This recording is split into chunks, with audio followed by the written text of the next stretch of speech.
Congratulations, you are the first one in this meeting. Your phone will be live, so everyone joining the meeting will hear you, and you can hear the others as they join.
another update on the wildfires spreading across our state. I'm joined on the phone by Oregon Department of Forestry Fire Chief Doug Graff, General Mike Stencil, and Oregon Office of Emergency Management Director Andrew Phelps. I'm joined in person by Gabriella Goldfarb of the Oregon Health Authority. Here's the latest as we find ourselves 72 hours into this crisis. We are now approaching over 900,000 acres burned across the state. To put that number into perspective, in the last 10 years, we see an average of 500,000 acres burned in an entire year. We've seen that nearly double in the past 3 days. We have never seen this amount of uncontained fire across our state. We know that there are fire-related fatalities, and as soon as we are able to provide confirmed information, we will do so. Approximately 30,000 to 40,000 Oregonians have evacuated so far, and evacuations are ongoing. Please stay vigilant and listen to your local officials and firefighters.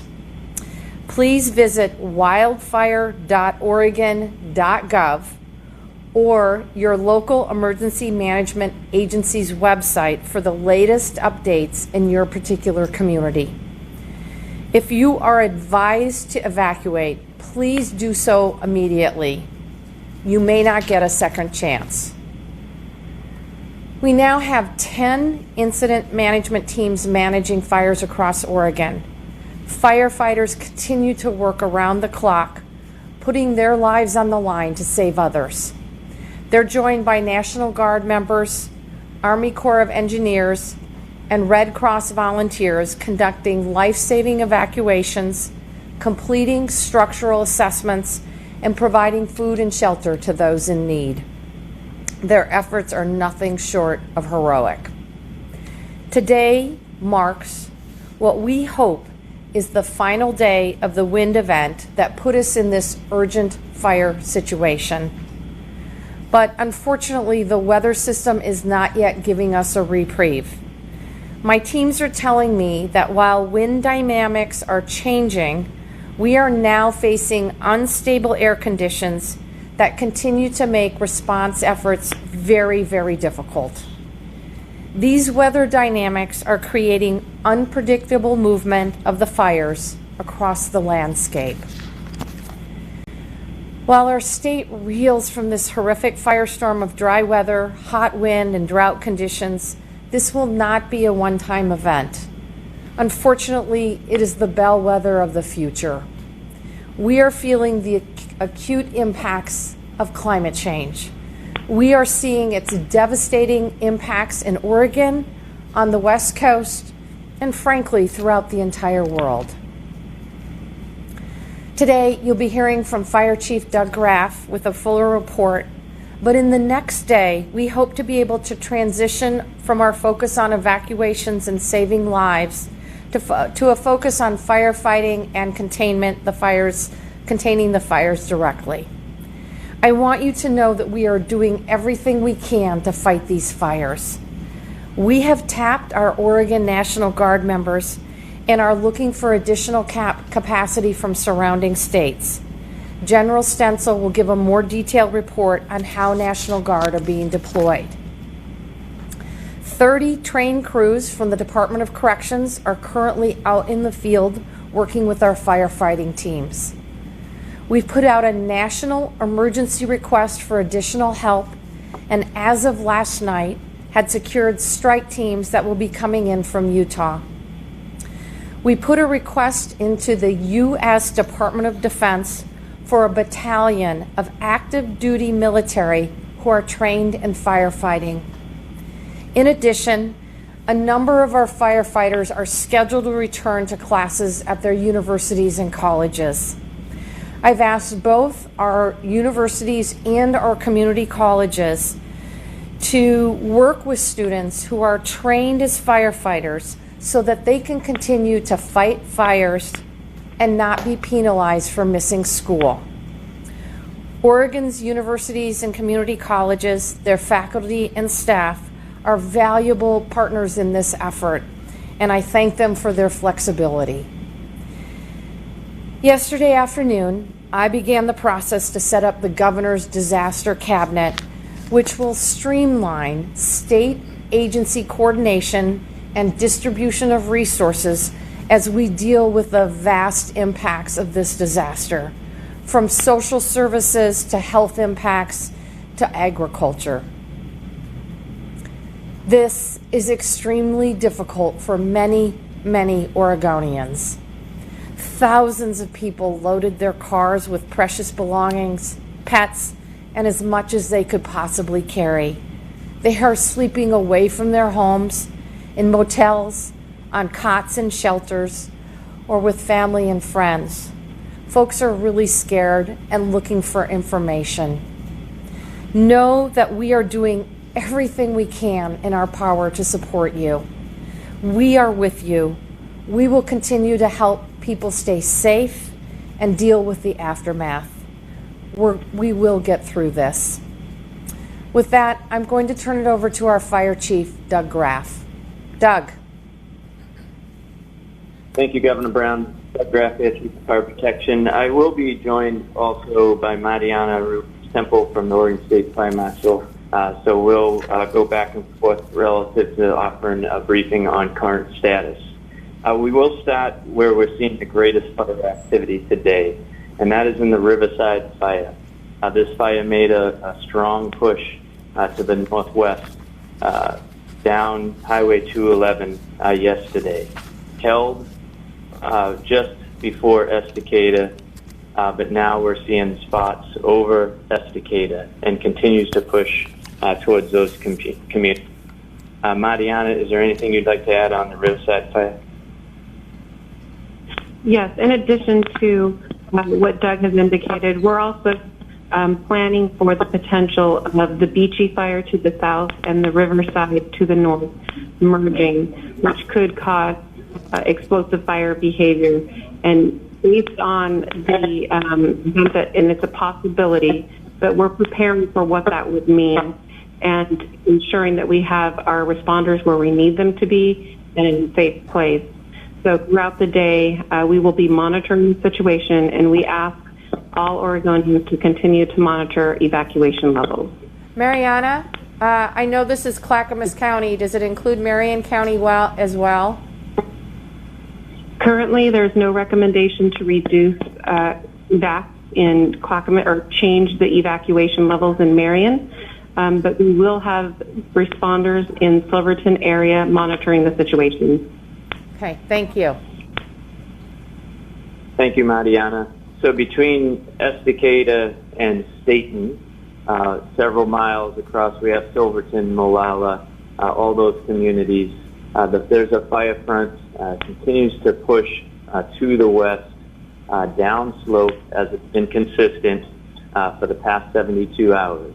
And as the governor mentioned, we really need a shift in the weather and wind conditions more favorable for us to turn on the offensive on these fires. Currently, we have to remain on that fire front in a position of life safety and point protection on structures and communities as we can. Hopefully, as the governor mentioned, this is the last day of that weather push, those down canyon winds, and that is the greatest threat we're seeing today. Much of the east wind conditions across the state have lessened, moving south to north. It's in this Columbia River Gorge, North Oregon, where we're still seeing some of those east winds moving, and those should subside later into the evening. And we're hoping this will be the first evening we do not see aggressive push from these fire fronts downslope canyons. Moving to Lion's Head, which is just east of the Santiam Beachy fires within the Santiam Canyon, we are making progress on that fire, establishing anchor lines where we can, the south side of that fire, and continue to push to establish containment lines. I'll continue to speak of the fires on the landscape in a different tone because we are beginning to able to establish anchor points with dozer lines and hand crews, and starting to turn the corner on some of these fires to move from a posture of only life safety and point protection to suppression efforts. And that's how I'll describe the rest of the fires across the state. As we move south into the McKenzie highway drainage, we have the Holiday Farm fire. Sits at about 144,000 acres right now. We have a significant number of landowner, forestry resources, dozers, heavy equipment poised to move on that fire, and many of them have places that we have been able to anchor and start pushing containment lines on that fire. We have not been able to fly aviation resources in a significant way today, and that's because of the smoke impacts and visibility impacts does not allow us to fly aircraft in a significant way. We have moved the National Guard helicopters to the north, out of Hillsborough, to some fires where we may have some clear space, and when I wrap around the state, I'll get back to those fires. So we have not flown on the Holiday Farm fire. Moving south to the Archie's fire, in the Umpqua drainage, that fire sits at 107,000 acres. Not quite as successful relative to moving on suppression efforts on this fire. Still pushing us a bit, but we are moving the right resources in there. So as the weather turns, we can work. I expect some good work on both of the two fires I just mentioned, the Holiday Farm and the Archie's fires, this evening, because we will continue to have night shifts where we traditionally can do good work on containment, heavy equipment, and crews. So I expect us to be able to do some of that this evening. Also, some good progress 242 fire, north Klamath. We've had established containment lines get pushed for the last couple of days, and we have lost some containment lines there, and then reestablish them in the evenings of the next day. Again, landowner resources, heavy equipment involved to support that effort. Continuing to the west in the Ashland and Medford area, we have the Alameda fire and the Overton fire. On the Alameda fire,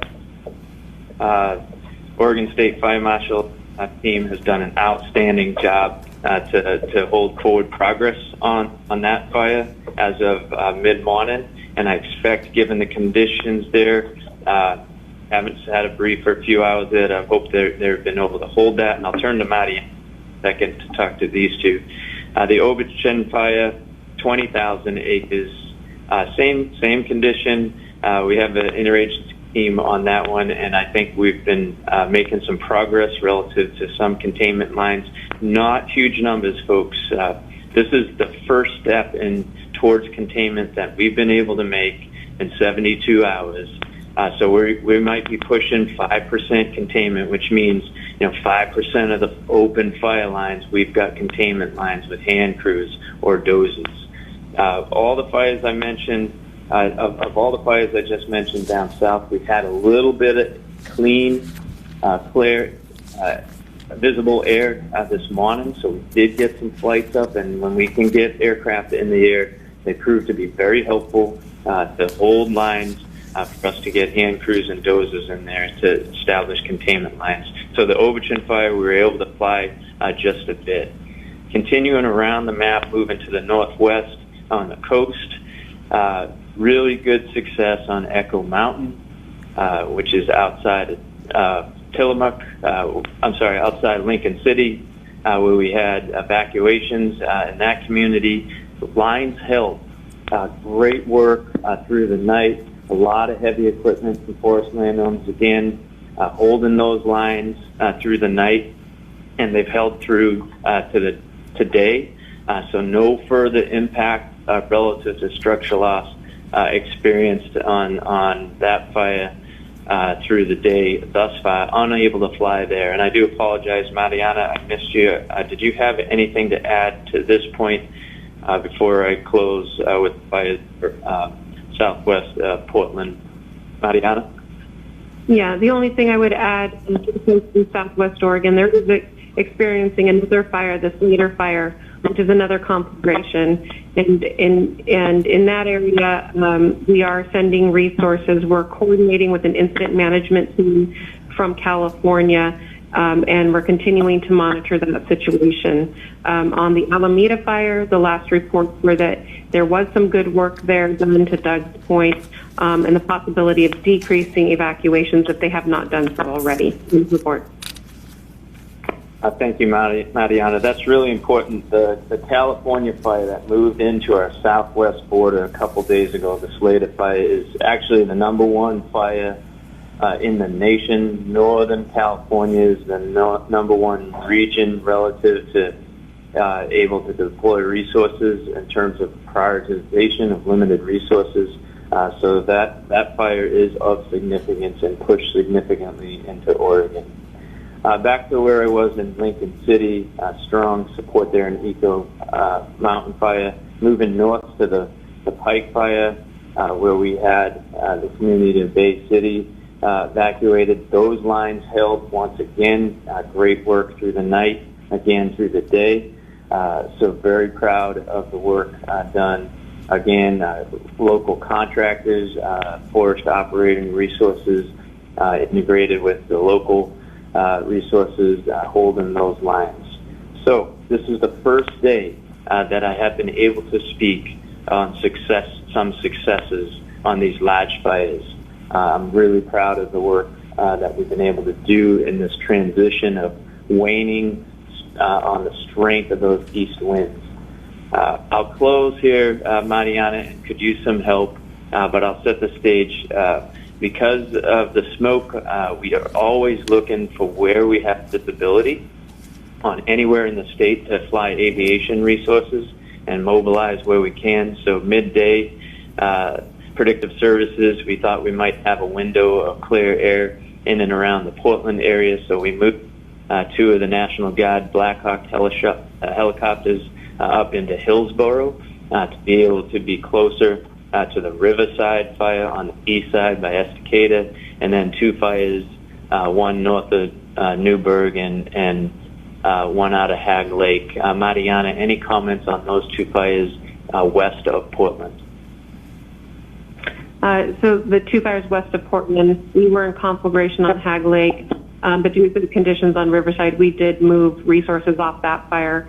Not entirely, but conflagration surge resources to Riverside, and we continue to monitor through our local fire defense support system on those 2 fires. So any new resources to that area would be welcomed. Excellent. Governor Brown, that is end of report on the fire staff. Thank you, Doug. Thank you, Mariana. With that, I'll turn it over to General Stenzel, please. Thank you, Governor. So the Oregon National Guard continues supporting fire response in the state through, via 3 task force, traffic control points or TCPs, aviation, and some ground firefighting teams, and I'll walk briefly through each of those. So with regard to the TCPs, excuse me, today in Jackson County we're standing up 6 TCPs down there. They're going to be manned by 27 soldiers and airmen.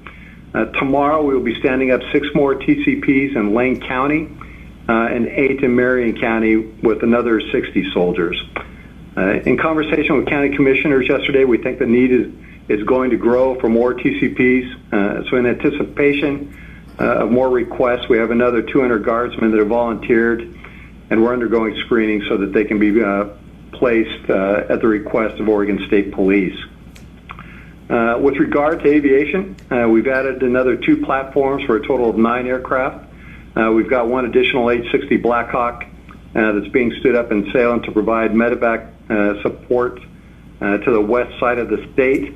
And we also have 1 additional Lakota that's being stood up in Salem to support air operations once the ceiling and visibility support broader bucket operations, as Mr. Graff explained earlier. With regard to the ground firefighting teams, our 3 125-person pre-trained firefighting teams that were formally requested by ODF and are being mobilized as I speak. They're going to be arriving at fire camp on Saturday, Sunday, and Monday. The current plan is for them to support the holiday farm fire, but that's obviously subject to the needs and direction of ODF under this dynamic situation that we're looking at. So with regard to expanding DoD capabilities for ODF, we're looking at 3 different fronts. At the request of Governor Brown, we're looking to train 2 more additional 125-person teams that will be ready to support ODF in about 2 weeks. We're also supporting ODF in their request for active duty Army firefighting support to fight fires on some of the federal lands. And then third, we're also working with the National Guard Bureau and states outside of our region to resource additional firefighting teams under a mutual assistance compact. And that concludes my report. Thank you, General Stenzel. We really appreciate the service of our National Guardsmen and women. Director Phelps. Thank you, Governor. Thanks, everyone, for being here today. I want to acknowledge all of the work of our firefighters, our first responders, our volunteers, and our 911 operators who are working as diligently as they can to keep communities and Oregonians safe. While we have a number of resources on the front line of these fires, here at the state's Emergency Coordination Center, life safety remains our #1 priority. We are working to save lives. Those evacuees who've made it to safety, we are so glad you're safe. We need you to stay safe. We're asking folks not to return to evacuated areas. Those areas are still very dangerous. We'll be working with sheriff's offices to coordinate re-entry. Those who haven't been impacted but are interested in looking at damage, don't do it. It's disrespectful to those who've lost everything, and it's disrespectful and dangerous for you and for the firefighters. It's not worth it. If you're at home, stay home. If you're safe, stay safe. Stay informed. Stay ready to go. We've got rapidly expanding evacuation orders on a number of these fires. Please stay in tune with local media and local official government sources through traditional media, websites, and through social media. We also ask, if you're home and you're safe, try to check on your neighbors, see if they need anything. Talk about evacuation plans. Do folks have vehicles or transportation out of the area if they need it? Help your neighbors. That's what Oregonians are all about in good times, and it's certainly what we're about during bad days like what we're experiencing now. If you have to evacuate, know where you're going to go and know what you need to bring with you. Regardless of your evacuation level, now is the time to plan. If you're at a level 3 evacuation, you just have to go. If you're at level 1 or level 2, have things loaded in your vehicles, medications, additional food, water. We're working closely with the Red Cross to ensure every Oregonian who has to evacuate has a safe place to stay the night. I also want to comment briefly on those who have evacuated.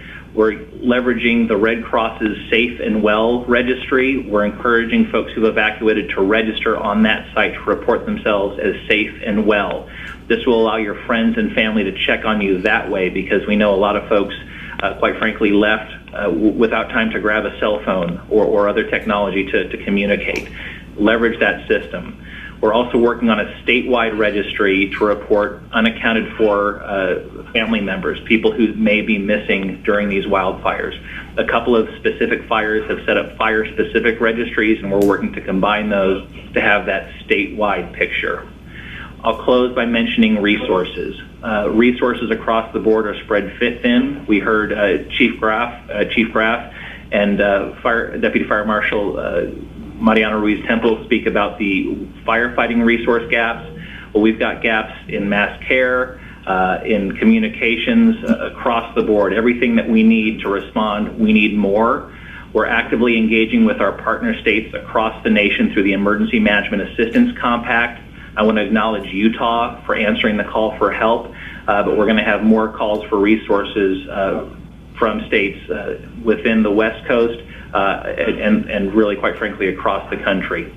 The governor's also made a request, as I believe she's briefed, for an emergency declaration. This will provide additional federal resources to support our operations. I do want to confirm that as of last night, FEMA has sent an incident management assistance team to be co-located here at the State Emergency Coordination Center to be that direct coordination with federal resources. And I need to thank the governor for her leadership on that.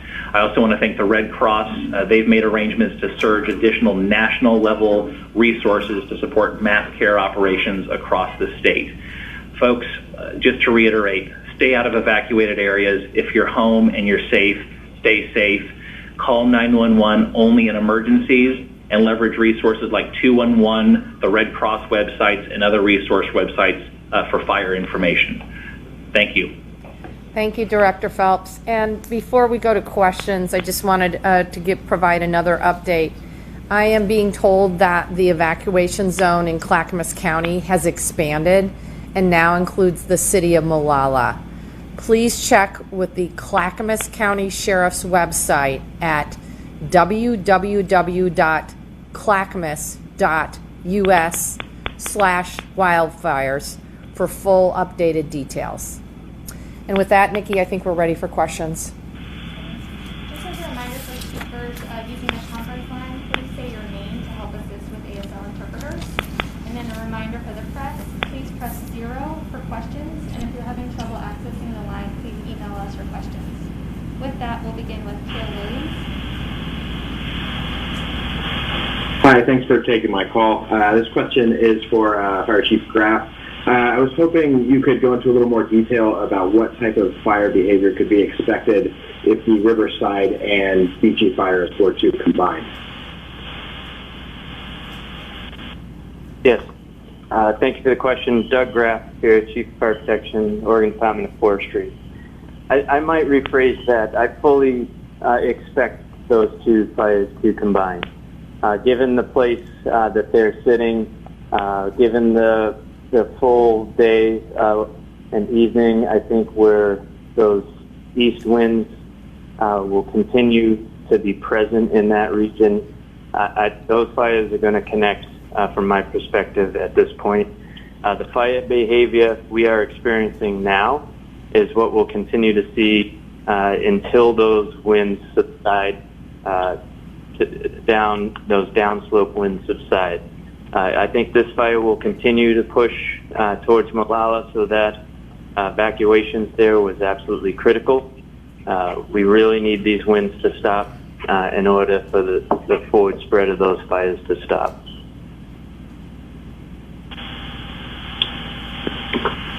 Thanks for the question. Next, we have Hank. Hank with Willamette. Are you there? Yes, I am. Can you hear me? Yes. Hello? We can hear you. We can hear you. Thank you so much. Thank you so much for taking my call. What are the odds that we see partial evacuation in Portland and in the metro area? Doug or Mariana, do either one of you want to take that one? Yeah, Doug Graff here. Mariana, I can give a little perspective on a push here with the fire behavior, and I think that'll drive where we go with evacuations. Currently, with that fire front, both on the Riverside fire and the San Am Beachy moving to the west, it's all going to be about these winds. I wish I could say exactly when those winds subside. If they do within the next half hour, we're going to hold the lines, and this should push into Molalla. If those winds sustain through the night, this could push another mile or two west towards 211. So it's hard to predict how far those will go in. The key element in that fire behavior and the risk is trigger points. When we know the fire gets to this point, given those consistent winds, we pull trigger points to cause evacuations ahead of the fire. So those are crucial, and there's great alignment with the State Fire Marshal, local fire resources, and the Sheriff's Office. And I'll turn to Mariana to speak more on the evacuation process. Yes, thank you, Doug. Currently, that is the conversation that is occurring now, is where those trigger points are and when we would push them based on the fire activity that we may see today. All based on, to Doug's point, wind, how far it does push in that wind, and how far or how active the fire is when those two fires converge. So we had a brief meeting with both county sheriff's offices and both fire defense board chiefs on this very topic. We talked about fire behavior, potential, safety, and we've put a good plan together to ensure that not only our responders are prepared for this event and the community as well. All right, thank you for the question, James. Next, we have Claire. Claire with Statesman Journal, are you there? Yes, hi, thank you. I wonder if someone might be able to, at this point, even just give a rough sense of the damage caused by these fires, even if it's just an estimate. Thank you. Claire, this is Governor Brown. As I mentioned yesterday, this is unprecedented weather conditions have created a historic fire situation in Oregon. I expect that it will take several days, weeks for us to fully estimate the damage. But we are asking everyone right now to be focused, our firefighters, our National Guard, our Army Corps, our Red Cross, to be focused on saving lives. Thanks, Claire. Next, we have Gary Warner from Eastern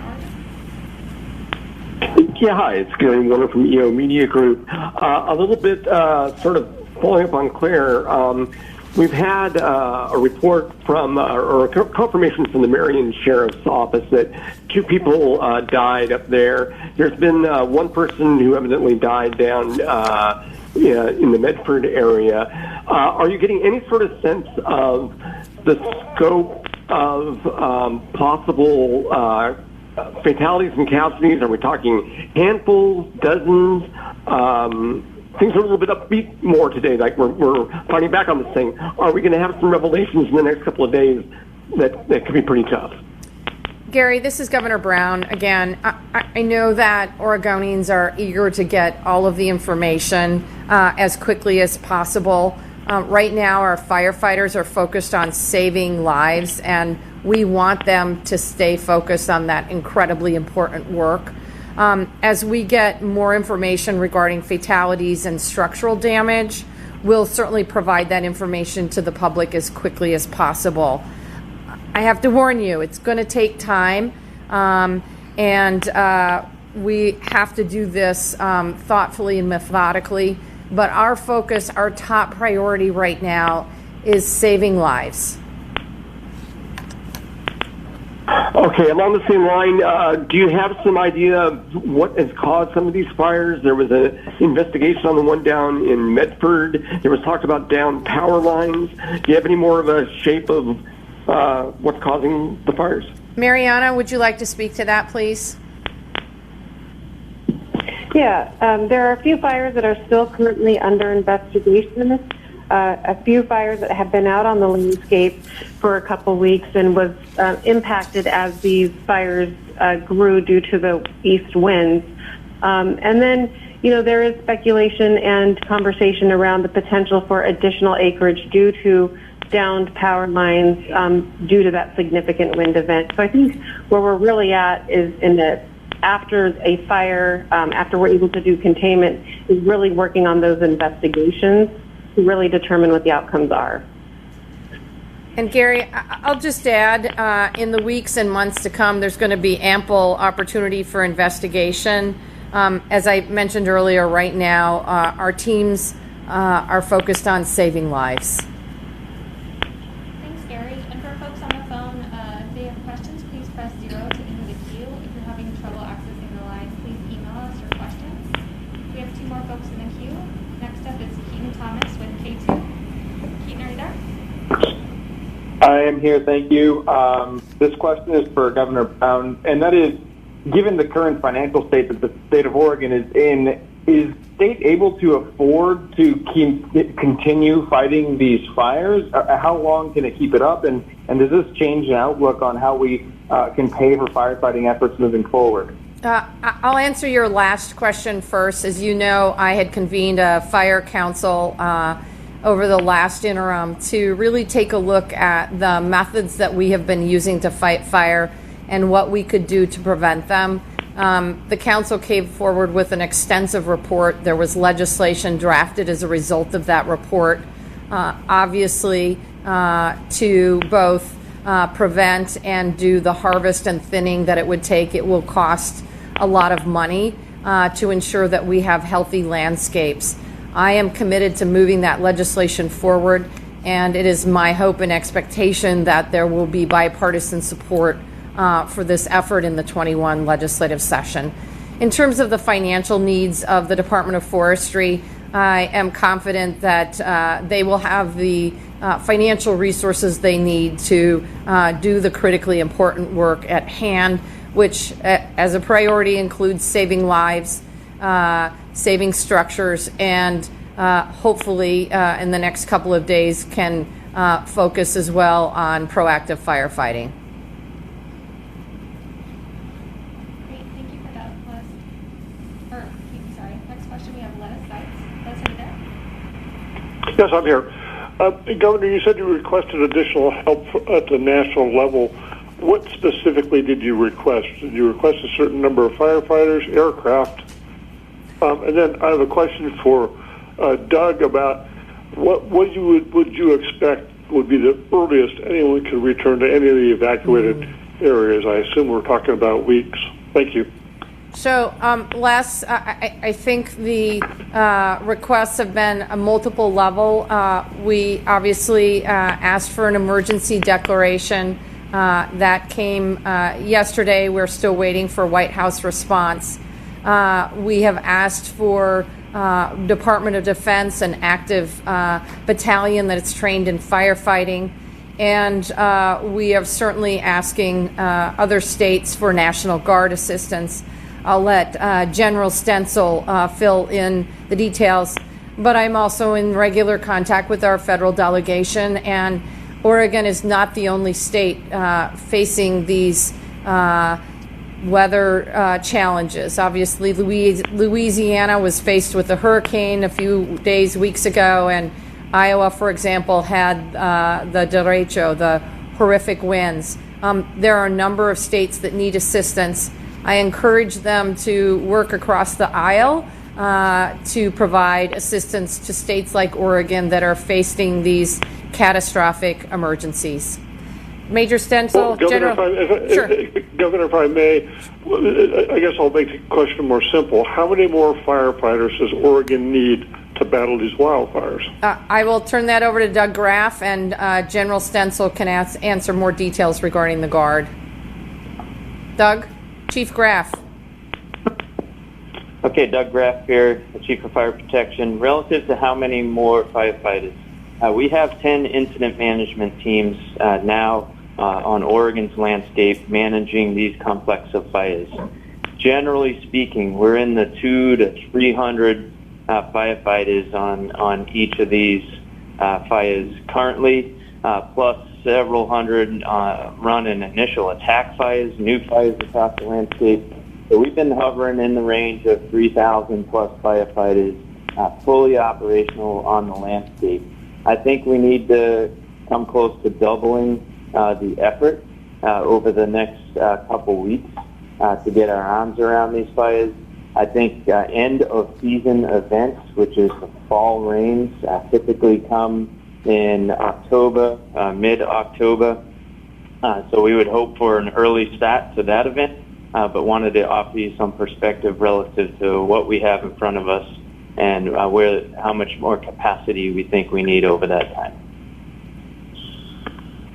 Thanks for that question, Les. Now we have a written question from the Christian Science Monitor. Francine Kiefer asks, what percentage of firefighter force are students? Could folks on the phone hear the question? Could you say it again, please, Nikki? Yep. Francine Kiefer from the Christian Science Monitor asks, what percentage of the firefighter force are students? Chief Graff, can you answer that? I can. In 1987, that was the last time where we had a widespread firestorm of this significance, where we looked into an excused absence for students going to college who are currently participating in wildland firefighting. So we pulled, we asked that question again this year because I'm looking at, when I spoke with the contractors who provide just over 200 crews to this region, 20-person fire crews, they said in the range of 30+% of that fire crew goes to college here in the next week or two. So we were looking at Bill Challenge to sustain those contract crews who are professional firefighters. Many have been fighting fires for many years, and we put on the front lines. So that was the impetus for asking that question. Great, thank you, Doug. And our last question that we have is Pat Doris. Pat, are you there? Yes, I am. This is a question about the evacuations and the reverse 911 system. We've heard occasionally people saying that they never were notified to get out and that it was neighbors or friends who helped them. So I'm just wondering, how has the reverse 911 system been working, and if it's not working in some areas, how come? Thank you. Thanks, Pat. Mariana, do you want to speak to that? Andrew as well, possibly? Hi, Governor. This is Andrew. I can go ahead and take that one. Great. So there's a number of ways, Pat, we try to notify folks of evacuation orders. What's commonly referred to as reverse 911 or generically a mass notification system. Oftentimes those are opt-in systems. We're encouraging every Oregonian to opt into those systems. Often you'll have to go to a website and put in your cell phone number, your home phone number, and sometimes even your home address so you can get the appropriate notifications. We've also been utilizing what's called IPAWS, the Integrated Public Alert and Warning System. This is the same system that can send out automatic alerts like Amber Alerts when there's missing children in our area. Those alerts typically have about a 70% contact rate just based on the technology. It's also important to note some folks can disable that alert from their phone. If you have a cell phone and you're not getting alerts, check to make sure that your settings are set up to allow for emergency alerts. It's life-saving technology, and we need to make sure that folks are able to access every possible mechanism we have to provide alerts. These alerts are being disseminated at the county level. They have the visibility and granularity on what needs to be evacuated and where to tell folks to go. We'll certainly work with all of our counties to evaluate the efficacy of those systems and programs, but we really need folks to opt into those systems and to make sure you've got alerts enabled on your phone so you can get those IPAWS automatic wireless emergency alerts to your phone. And listen to the radio, the old-fashioned radio. Those IPAWS alerts also go through the EAS, the Emergency Alert System, and that's a great way that our media partners, you all, are helping us spread these messages. A lot of ways to get information, folks. Stay alert, stay connected. Thank you. In closing, I want to say thank you again to our firefighters, our law enforcement, our National Guard, our first responders, and Red Cross. I am incredibly grateful for your time and energy and everything you are doing to save lives. And to those of you who've lost your homes, please know that we are with you. I know the situation is bleak right now, but we will get through this. Thanks, everybody. Be safe out there.